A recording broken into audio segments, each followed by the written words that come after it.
Hello everybody, welcome into my Watch Me Wednesday today. I hope you're all having a fantastic day. I have to say it's gorgeous here in Arizona today. I woke up and it was a cool 60 degrees out. Got outside, I got up super early because that's what I do. And I was up at 5, did my workout, went out for a nice walk, and it was absolutely perfect. Beautiful, beautiful weather. So today I've got a really cool little tutorial for you, something that you're going to like. It's a quick little block that you can use to make a great memory quilt. So I've got a little story behind this for you first. So I posted some pictures of the blocks and what I put on my design wall. So 5 years ago, almost 5 years ago, I had asked people to send me for my 50th birthday a signature block with their name, where they live, and the year on it.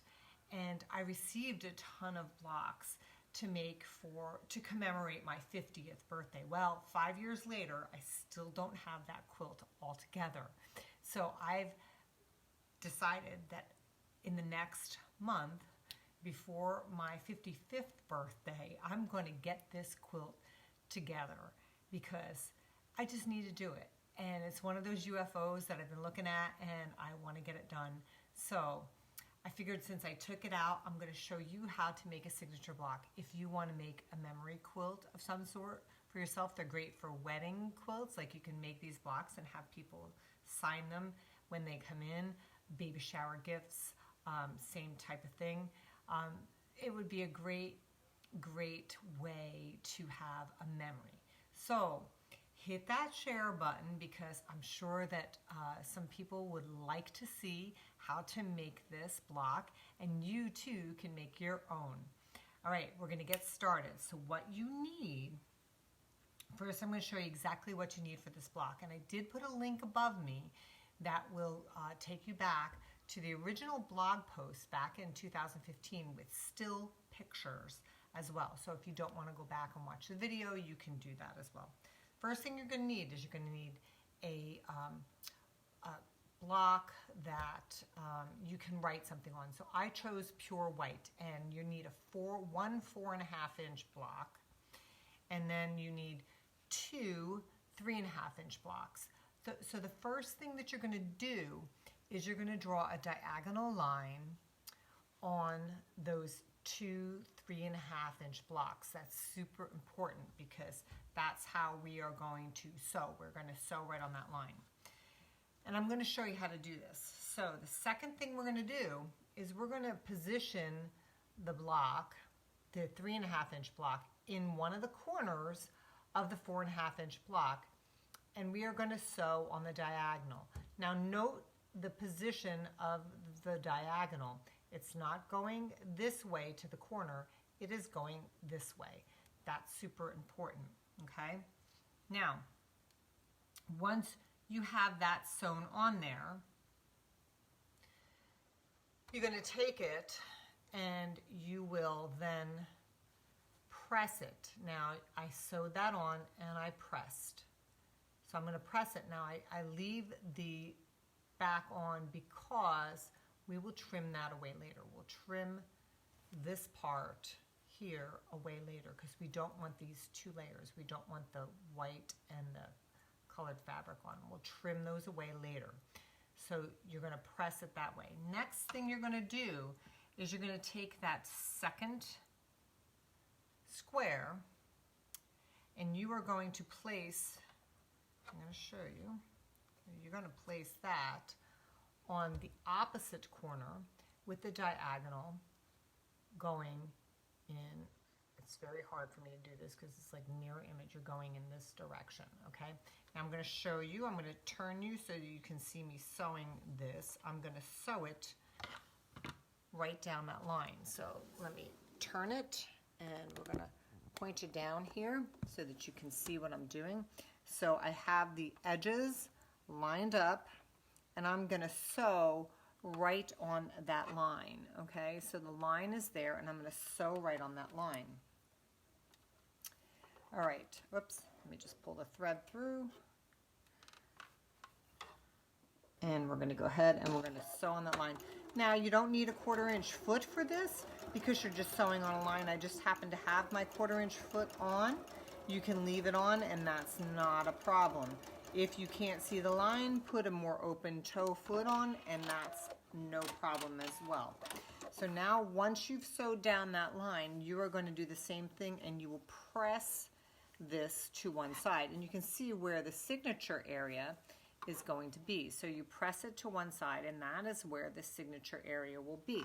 So then what you get next is that's where we sewed it. So here's where we sewed it. We press it and the signature area, okay? Now I'm going to turn you this way so you can see what I'm going to do here. Okay, these are the ones that I showed you. Here is what the block looks like after they are pressed. But remember, we have not trimmed this away. We have not trimmed these 2 layers away. We need to trim those away because we don't want 3 layers of fabric here.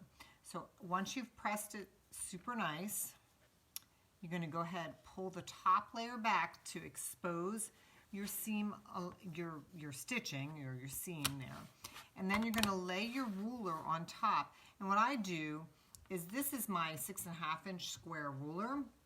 I take that and the 1/4 inch line, I lay it right on the stitching line, which gives me then a 1/4 inch this way. So you're going to trim a 1/4 inch away, okay? And then you're going to turn that around and you're going to do the same to the other side, laying that 1/4 inch on that stitch line and trimming away. Now you have your block. This needs to be a 4.5 inch square. If for whatever reason you have, put water on it, or it's stretched a little bit, you can do some sliver trim if you need to. Looks like maybe just a little sliver trim there, but this will measure out to a 4.5 inch square. Now you have these 2 little bits left, and what I like to do, and what I asked the people who sent me their signature blocks, what I asked them to do is to save these and create these little half square triangles. So it's really super simple. Once you've clipped off, I'm going to show you, once you've trimmed these off, you just keep them together, and then you are going to just simply sew at a 1/4 inch down the one side, and you get these great little half square triangles that you can use in the quilt. Now, I posted a picture earlier of the quilt on my, oops, let me just put my needle down, on my design wall, and I am going to use all the little half square triangles probably in the border of the quilt itself, and I can walk you over there in just a second, but let me show you. So now once you have these little half square triangles done, you can open them up, press them out. Let me open these up. I had sprayed these with a little Mary Ellen's Best Press. So you're going to just press them. I'll just finger press this for now, and then you can square them up really to whatever size you want. And I haven't decided as to what size, but for the time being, I'm going to trim this down to a 2.5 inch square. So you just, with your 6.5 inch square ruler, you're basically putting that 45-degree angle right on that seam allowance there, and you're just trimming the top, the right side and the top, and then you're turning it around a half turn, and you're doing the same to the other side, and then you get this little 2.5 inch square, and that's probably what I'm going to be trimming all the other squares up to, is a 2.5 inch square. So that is what you will get. You'll get 2 half square triangles, and one 4.5-inch square signature block. It's a great block, like I said, for weddings or baby shower, etc. So now I bet, oops, sorry, that's my hand. I'm sorry about that. And I want to show you, if you'd like to see the quilts over there. I'll bring you over there real quick, and you have to mind my messy studio. So let's take you over there. I gotta do this with a steady hand, okay? So can you see over here? So here is, and you can see what I'm doing up here with the half square triangles up there. And you can see how the quilts, when you put the blocks together, they form this crisscross, which is really cool. So depending on how many blocks you get, now I'm going to use blocks in the corner squares. You can see here where I have one up there. I took the other ones down, but I have to trim some of those to make that sawtooth border, and I may actually insert white inner border there as well. So that is how you make this fabulous little block that you can use for like I said, a bridal shower quilt, a baby shower quilt, any kind of memory quilt.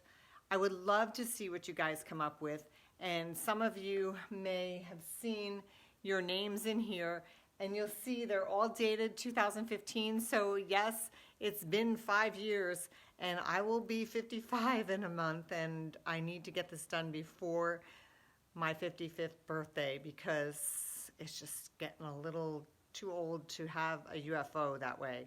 So anyway, I hope you enjoyed the tutorial. I hope you make your own signature blocks.